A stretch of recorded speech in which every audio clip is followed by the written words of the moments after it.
get into the radiological anatomy. Okay? When we go through the modalities, ultrasound, CT. Okay, lots of modalities. Basically, if you see here, almost all modality can be used to scan the kidney, but with different indication. Okay, X-ray, fluoroscopy, ultrasound, CT scan, MRI, intervention, basically all. Okay, we start with the X-ray first, left radiograph, also known as the KUB, kidney ureter bladder.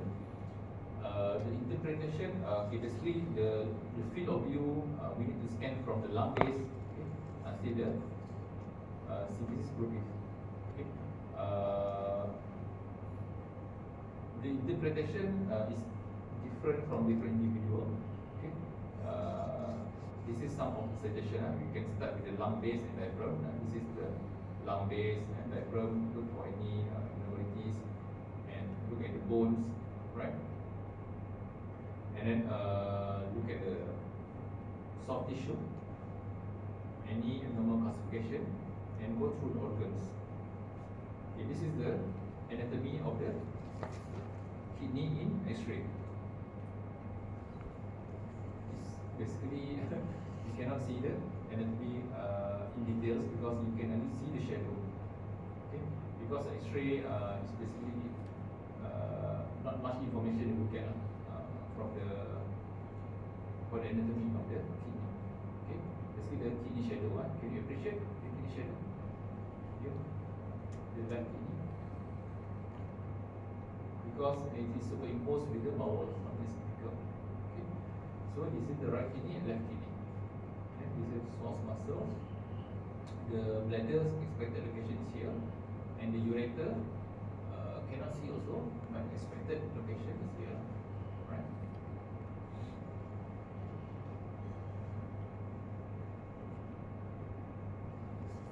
Okay, the first image. Is it a normal one or abnormal radiographs? Why is it abnormal? Stone. Calcification. Calcifications. Here, right? Okay. Where it is located? Lateral to the left source. Lateral to kidney. the left side. Okay, the left lumbar. You can make it more general. Left lumbar. Because this is lumbar vertebra, right? This is right lumbar. This is left lumbar. Okay. The left lumbar and at the, because you can see the kidney shadow, right? Okay, this is the kidney. So you can confidently say this is within the kidney. Okay. The opacity here. Okay. It can be calcification or stone. But in this case, it is stone. Alright, so this is kidney stone.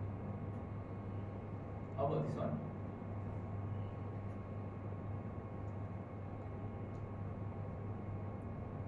Ureter stone. Uretric stone. Uretric stone. Okay. How do you know it is uretric stone? Ada psoas muscle. Sorry, psoas muscles. Yeah. Okay.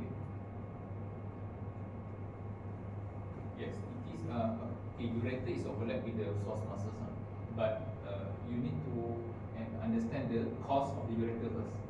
Okay, because from the renal pelvis until the bladder. Okay, the expected cause of the ureter is along the edge of the transverse process.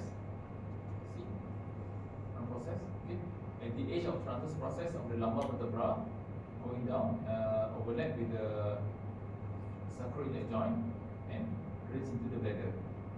So if you see opacity at the edge of the transverse process, kind of elongated like this, so most likely to be uretric stone, provided with the clinical history of the patient also. Okay, if the patient complains of the uretric colic, you see this opacity and the edge of the transverse process, you can suggest the uretric stone. Okay, so what you want to do next? You see the image like this, or you just stop. Okay, this is 100% uretric stone. You confident? CT scan. CT scan, ultrasound. CT or ultrasound? CT scan.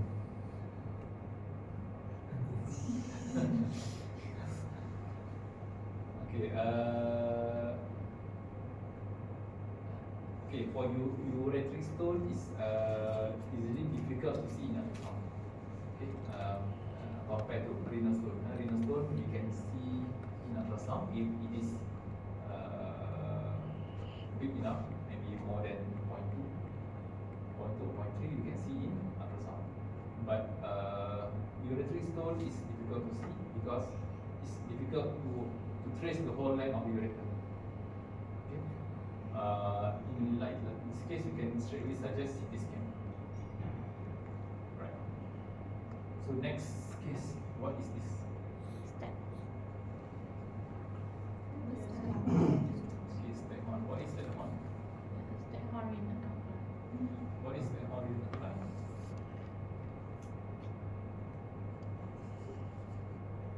Calcium carbonate. Calcium carbonate. Okay, I'm not sure about the composition, but in terms of the morphology, morphology of the sternum, Shape of the renal pelvis. shape, yeah, it follows the shape of the renal pelvis and calyx. Okay, calyx. Okay, this is the renal pelvis. Okay, and the sternum is the renal calyx. Okay, basically the stone is big enough; it occupies the renal pelvis and calyx. Okay, so it forms the sternum. So the stone must be big. Okay, example also here, bilateral sternum line. Okay, this is the complete sternum. This is also we consider sternum, and also bladder stone. Okay, how about this one? The first image.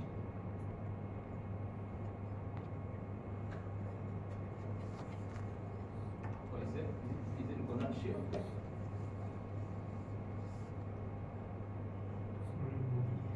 Foreign body. Foreign body. Okay, what else? Stone. Stone. Where is the stone? Bladder. Stone bladder. Okay.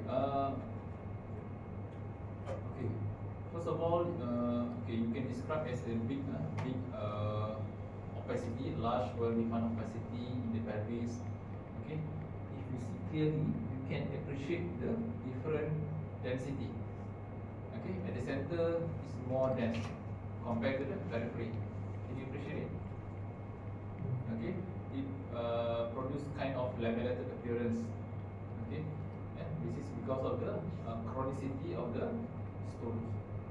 Okay, okay, this is bladder stone, long-standing. Basically, the stone already occupied the whole urinary bladder. That's why it follow the shape of the bladder. Okay, next, what you want to do? You see this image from X-ray.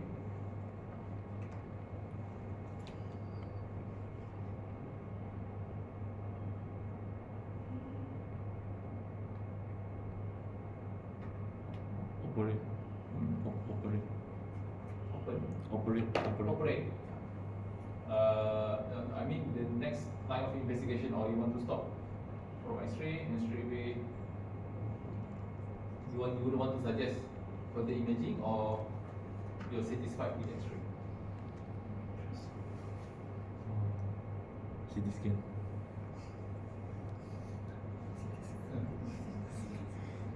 Okay, usually it's big enough, right? It's big enough. Sometimes the clinician will ask for ultrasound. Okay, to confirm. Because even though we are confident this is with bladder stone, right? But ultrasound can locate the location of the stone to make sure the opacity is not arising from the uterus, from prostate, and from the ovaries. Okay, sometimes because X-ray cannot differentiate, right? Cannot differentiate the uterus, ovaries, prostate. So ultrasound just to make sure the location of the opacity is inside the bladder. Okay. Usually after ultrasound, so they will go in, and they will operate the patient. Some of this is here, because it's big. Okay, how about this one?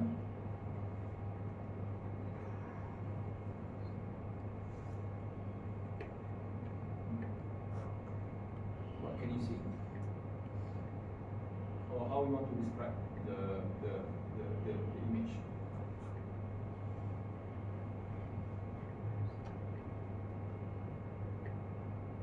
Is it same like the first one? Okay, the terminology for the X-ray is opacity and lucency. Okay, opacity means opaque lah. Opaque means bright like this. Okay, this is opaque, opaque. Lucent like this, this is the bubble gas. This is lucent. This is opaque. This is opacity. This is lucency.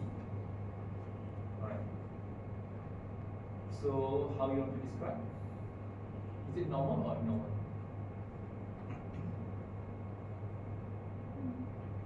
It is abnormal. Mix. Okay. You know this, the opaque must be bright. So this is Lucent. opaque or lucent? Lucent. Mix. Yes. Mix. Okay. There is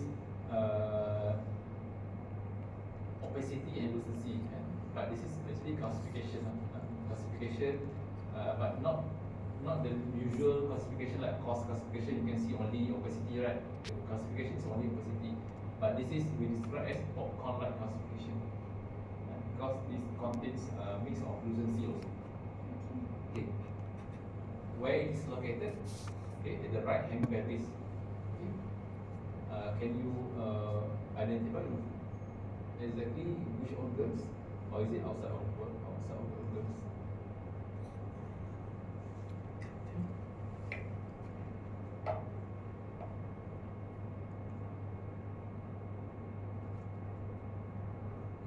So in pelvic organs not many. Okay, so the bladder, uterus, ovaries, prostate, seminal vesicles, or maybe outside organs. Okay. For bowel also there is bowel in the pelvis.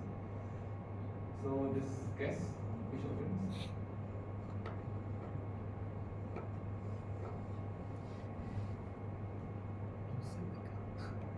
Okay. So you already described the opacity as I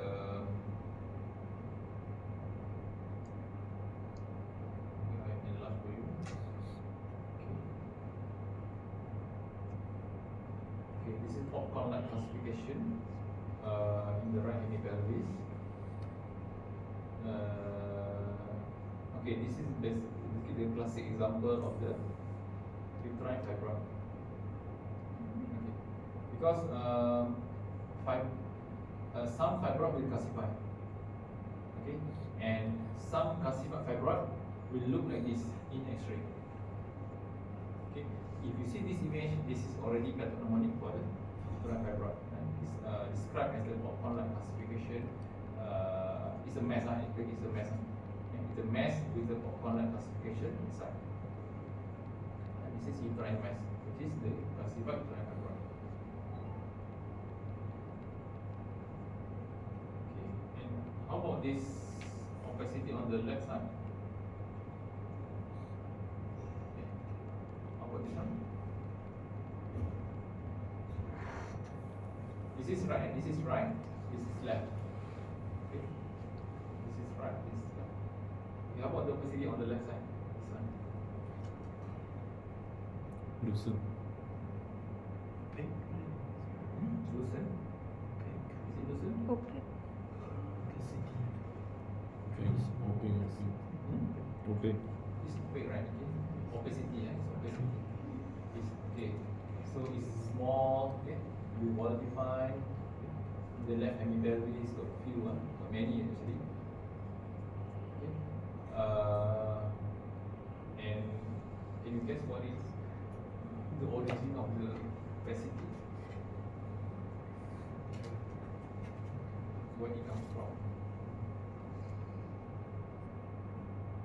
Is it a mass? Thin dots like that. stone? Can it be stone? Possible. No. Stone where? Why cannot? Too many.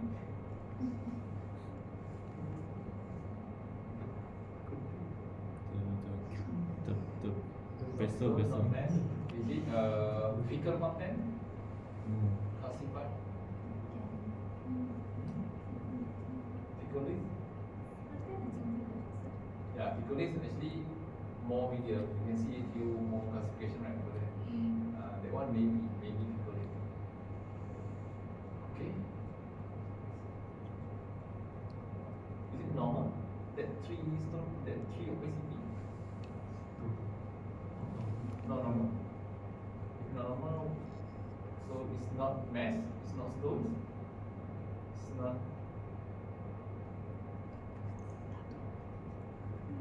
Vessel. vessel. Why vessel? Which vessel?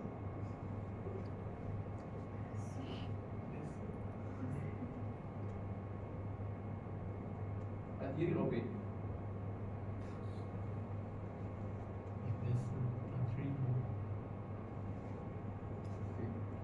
For artery, arterial classification usually is you can see it's like it follows the wall. Okay, it's a kind of linear classification. Okay, because the wall arteriosclerotic plaque is linear. Okay, this is basically is actually the vein classification, venous classification. Okay, we call it phlebolith. Okay, venous classification. Like we have fecolith, pedicolith, and this is phlebolith. Okay, means the classification inside the vein. And how do you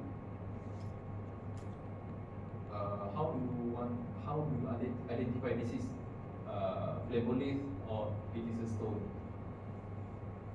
Because this one also can be a stone, but usually the stone not stacked like this. Okay, you look at the center of the opacity, and there is some lucency inside. Okay, can you appreciate? At the center of the opacity, there is some area of lucency. In contrast to the stone is usually more homogeneous opacity. But this one at the central lucency is characteristic for the venous classification of phlebolith. The central lucency is due to the lumen of the vein. Lumen is cannot classify, so it's lucent. But the classification is the wall classification. So this one we can consider as normal.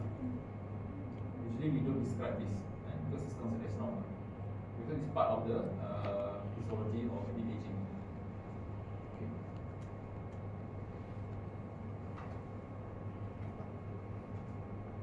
Okay, next, the stent and catheter. How many stent or how many devices you can see there?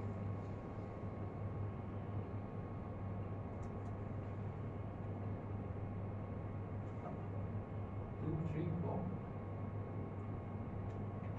Okay, this is one, one. Right. This is two. This is the third one, and this is the fourth one. Okay, this is outside. Okay, probably some wire. Okay, this is ureteric stent. Okay, left side. This is the right ureteric stent, and this is what is this? This one, nephrostomy catheter. Yeah.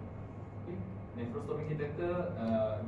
The distal tip is within the renal pelvis, and the other tip is outside the patient. Okay.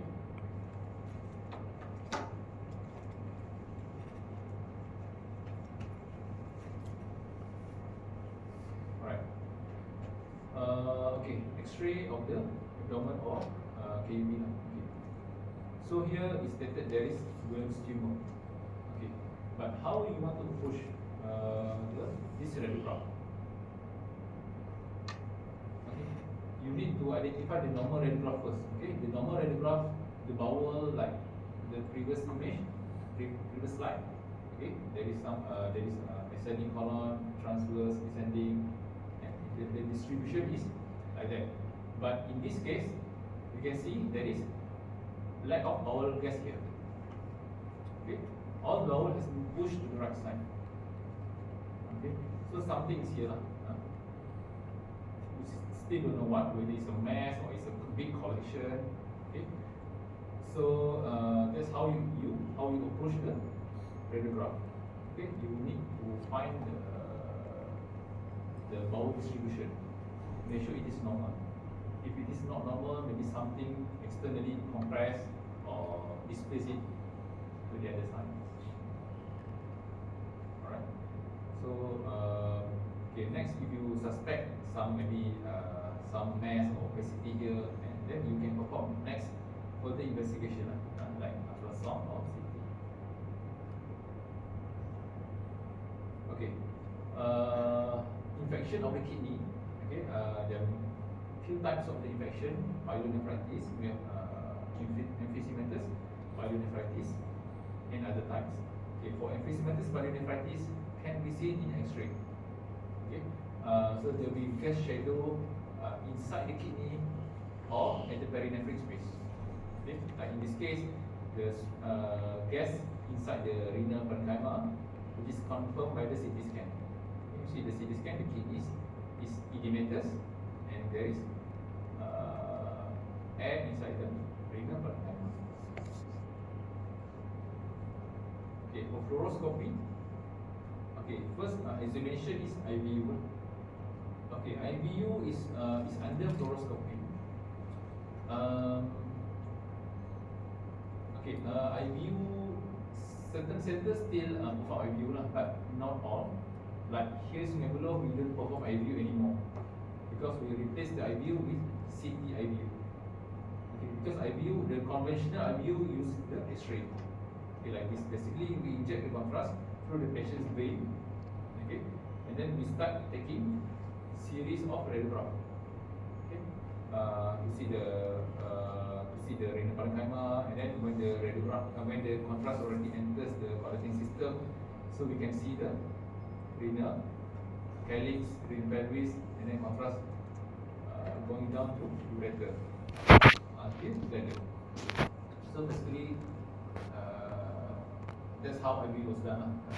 Inject the contrast and take series of image. After a few seconds, a few minutes, we take series of images. Okay.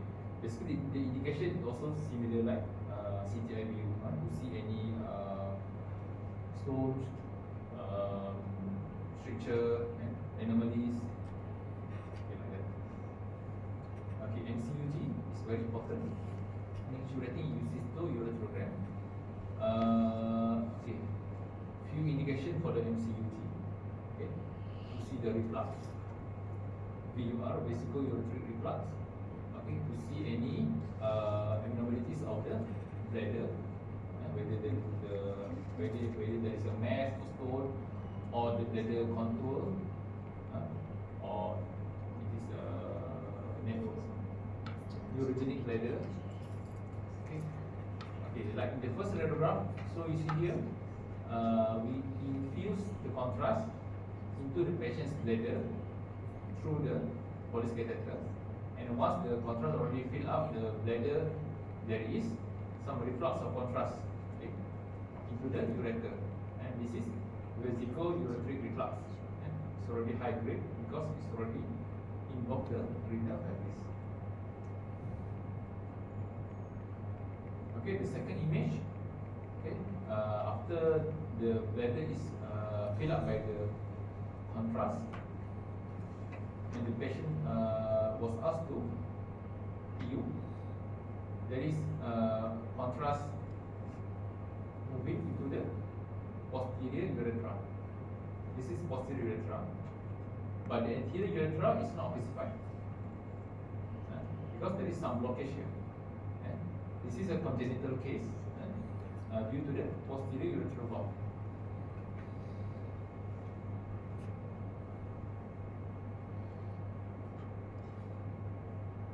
For the kidney, the main fluoroscopic examination is MCUG. one is the ascending ureterogram. Okay. Ascending ureterogram basically to see the urethra basically, and they want to see maybe another topics, but to see the urethra. But this one also can be used to see the bladder and also urethra. But mostly the posterior urethra, because anterior urethra is better accessed using ascending ureterogram. Posterior urethra better accessed using NCUG. Okay.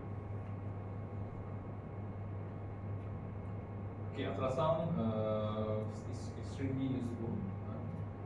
Basically, almost all indication to assess the size, the shape, the location of the kidney, to detect pathology, cyst, tumor, infection, okay, to detect the calculi, okay, and to investigate for the hematuria, and also for the image guided procedure. And the good thing is it is no contraindication. So we go to the first pathology, very common, renal stone. Okay. Stone should be hyperechoic in ultrasound, echogenic.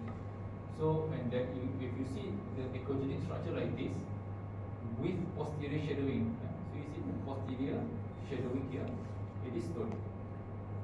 Okay. Like this, the hyperechoic focus here, and then posterior shadow. Okay. So this is stone. Okay, you see this is the stone inside the ureter, okay. Stone inside the proximal ureter, and this is stone inside the bladder.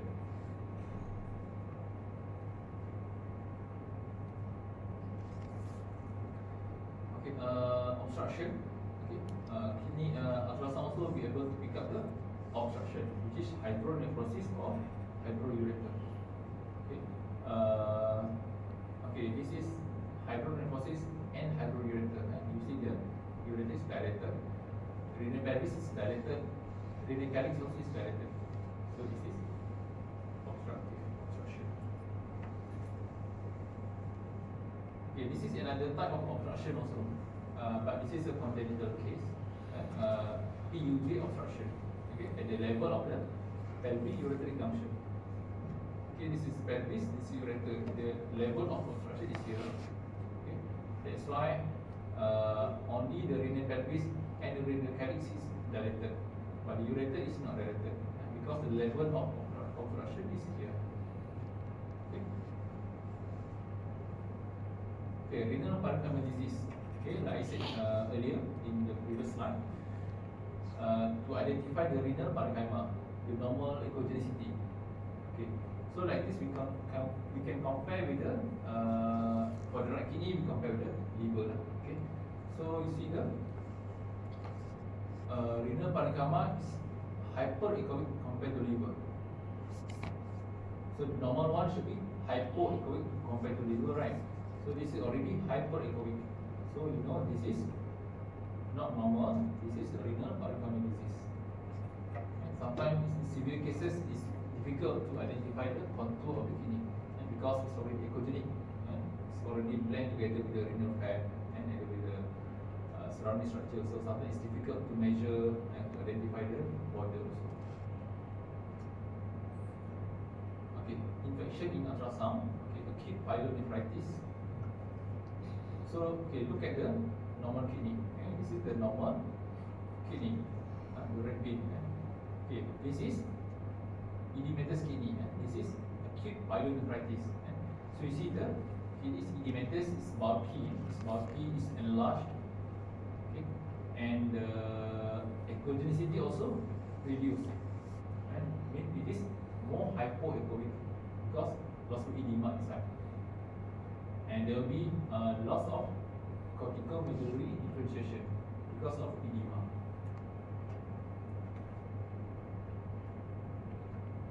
Okay, this is another type of pyelonephritis, which is multifocal pyelonephritis.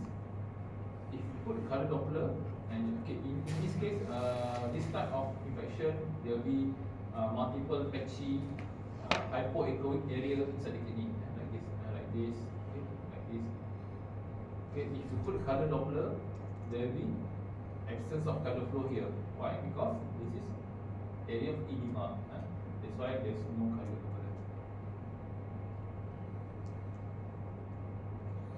pyelonephritis can progress and to form the abscess, the complication. Okay. So early abscess and mentioned abscess. For early abscess, the border is not so well defined, still ill defined. Okay. Sometimes it's difficult to even identify the early abscess. Mostly it will appears only area of hypoechoic. That's all. Okay. Sometimes we cannot see yet the pus inside. But when the abscess become matured, so the border is more well defined, and sometimes you can see the pus debris inside, and sometimes it's moving debris inside.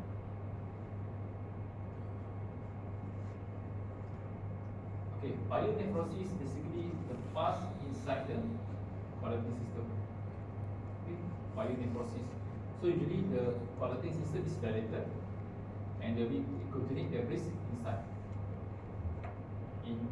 And some patients will have fluid levels. Okay, what we call fluid levels? Because there is two different types of fluid inside. Okay, this is the simple urine will be floating. The pus will be at the lower, at the independent part, because its pus basically more heavier than the simple urine. So it creates the fluid levels. Okay, this is very common, extremely common pathology, which is renal cyst. Okay. So renal cyst, once we detect, we need to characterize the cyst. Okay, whether it is simple cyst, minimally complex cyst, or complex cyst.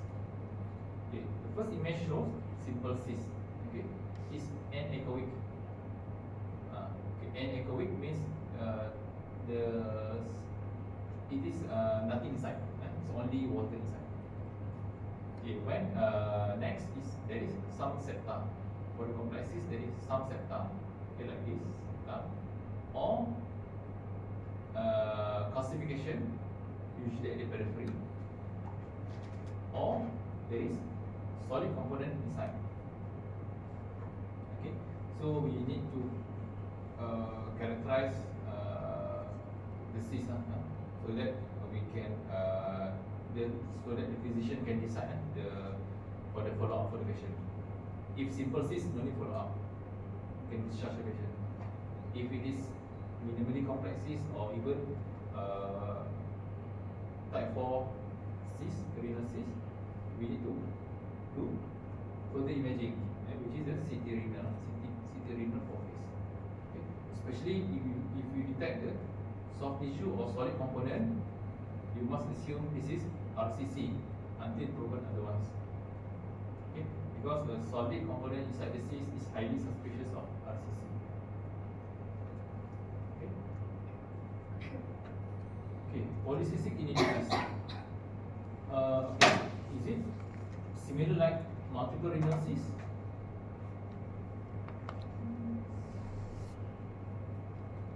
Is it just a different terms?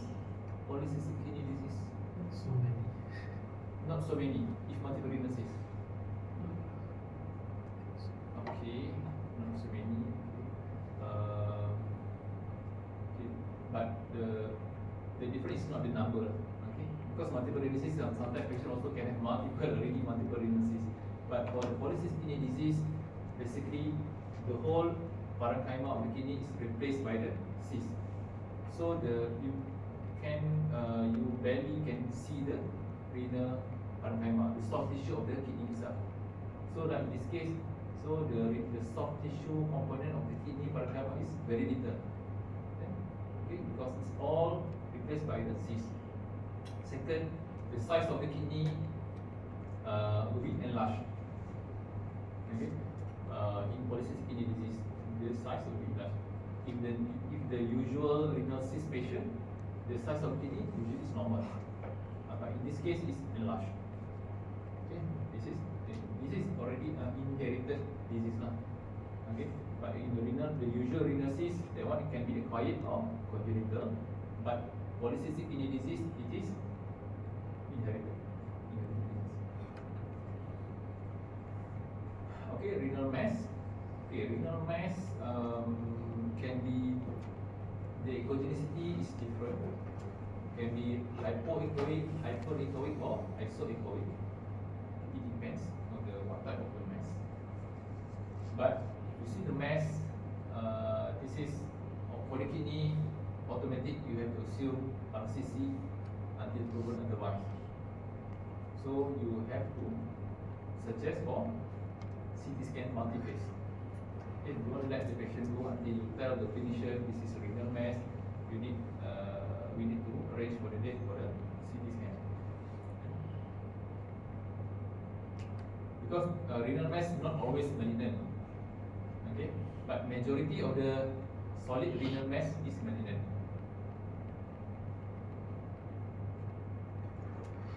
Okay, bladder tumor. Okay, usually patient will be presented with hematuria, for the bladder tumor.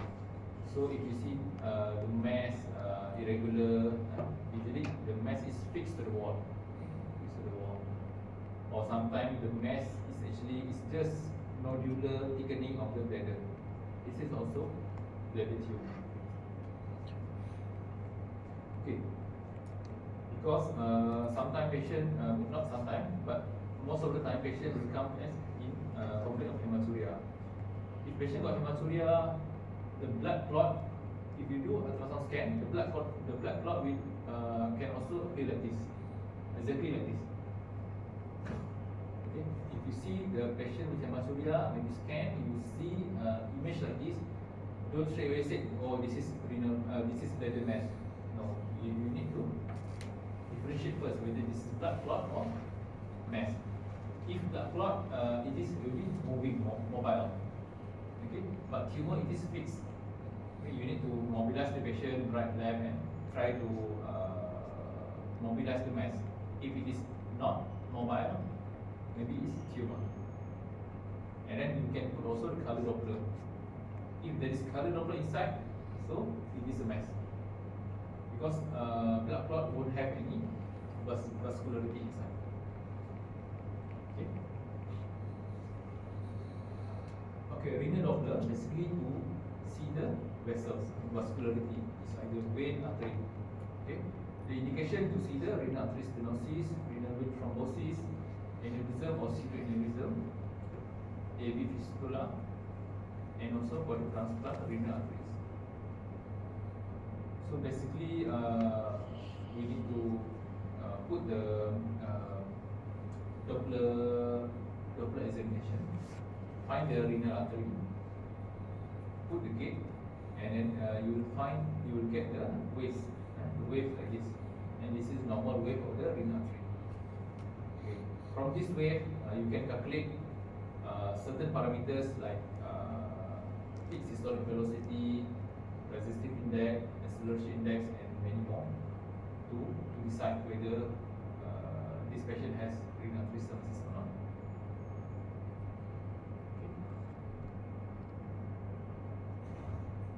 Okay, CT scan. Okay. The indication mainly for plain CT scan, the main indication usually to look for the renal stone or urinary stone, or any obstruction. If you suspect a patient has a renal mass or renal infection, you need to give contrast. Okay, let's say patient came with a fever, renal punch positive, okay, lumbar pain. So maybe you suspect patient has pyelonephritis. So if you perform the CT, you must give contrast for the renal infection. Okay, renal mass, infection, tumor, and trauma, it's mandatory to give contrast. Okay, we'll go to plain CTU first, enhanced CTU. Okay, usually you see the stone. Okay, so for plain, if the indication to see the stone, don't give contrast, because contrast is really hyperdense. So you will mask the stone. So like in this case, so you see the stone is very small. Okay, and this tone will be missed if you give contrast. Okay, so this is tone in the proximal ureter, and this is tone inside the left distal ureter. Okay, pyelonephritis. Okay. Okay, you need to know the normal enhancement of the kidney first. Okay, you see this part. Okay, okay, this is the normal enhancement of the kidney. Okay, this part. Okay, so look at this. Okay, if you see the multiple patchy hypodensity inside the ring parenchyma, this is pyelonephritis, and this is area of edema, area of infected. Okay. In severe cases, the renal parenchyma enhancement will reduce. Okay, like this. So it produces like a striated appearance of the renal parenchyma. So sometimes the infection can extend into the collecting system, like this. Okay. So in this case, the infection went into the renal pelvis. So this is already complicated with the renal pyelitis, and this is pyelonephritis with renal pyelitis. Pyelitis is already inflammation of the renal pelvis.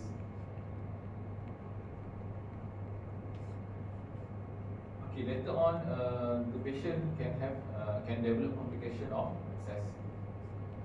Okay, abscess in CT scan, okay, it appears as rim enhancing hypodense collection.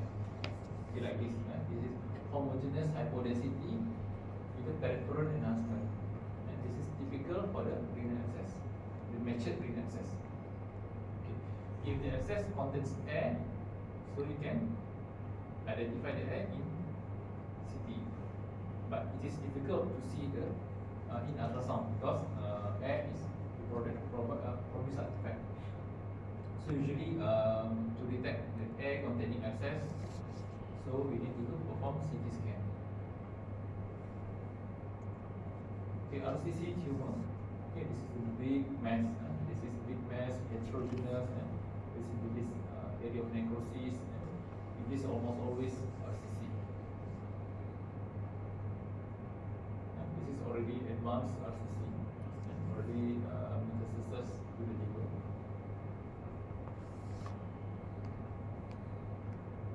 Yeah, this is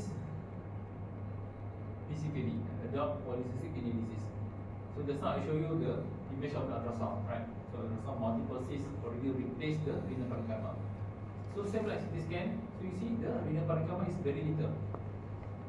It's almost all replaced by the cyst, and the size of the kidney also is enlarged. So if the patient got this disease, the cyst is not only in the kidney, it can occur in other organs also, for example liver, spleen, pancreas. So this is in trauma case, renal laceration, and this is subcapsular hematoma. Basically the hematoma is beneath the renal capsule and pushing the renal parenchyma away.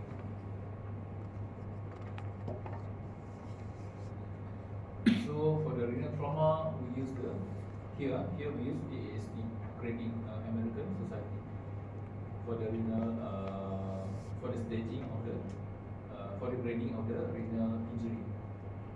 Okay. Grade 4 and 5, there is already injury to the vessels and collecting system. So this is example of the grade 5 renal injury. So the kidney is already not opacified anymore. It's not enhancing anymore. Compared to this normal kidney, the left kidney is not enhancing. Means already injury to the vessels, already devascularized. And here also there is some pulling of the contrast here. Okay. Pulling of the contrast means there is ongoing active bleeding. So this is grade 5. Okay, for the other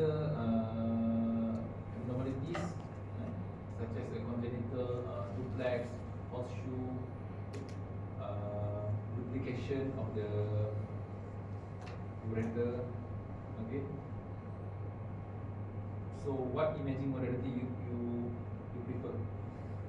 To see any duplication or any renal congenital abnormalities? X-ray, CT, ultrasound, MCUG, CT. Okay. CT is excellent. Okay. If you do CT, we need to do CT IVU. Not the normal CT scan lah. Because CT IVU, we need to let the contrast excreted into the renal pelvis and then into the ureter, so then we can identify the ureter also. Whether the ureter is normal or is it duplicated. Okay. CT is excellent. Okay, ultrasound also can, but certain abnormalities like horseshoe kidney. Okay, horseshoe kidney we can detect in ultrasound. Okay, the pelvic kidney. Okay, pelvic kidney can be seen in ultrasound also. But for the duplication of the ureter is difficult due to the CT scan.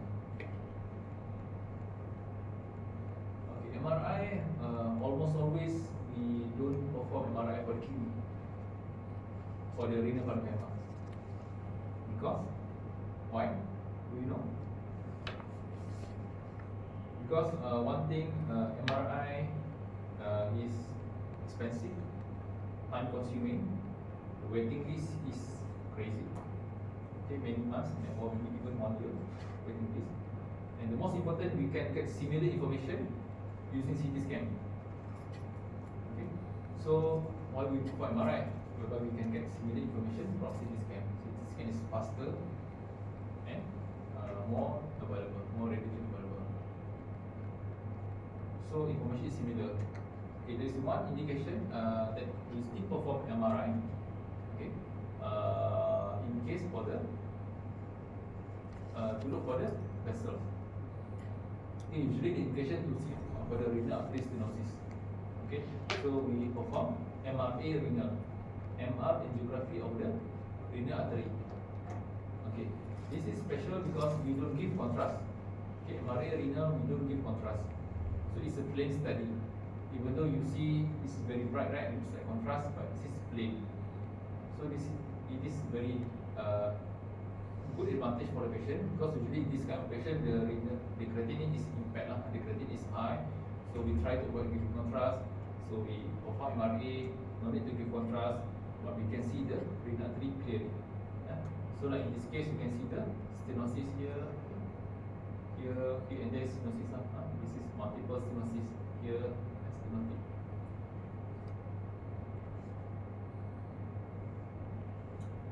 Intervention, okay, ultrasound is extremely useful. Many procedures can be done using ultrasound, including the kidney. Okay, for the renal biopsy, okay, nephrostomy, and we place the pigtail catheter inside the renal pelvis, and so to divert the urine out, okay, in case of obstruction.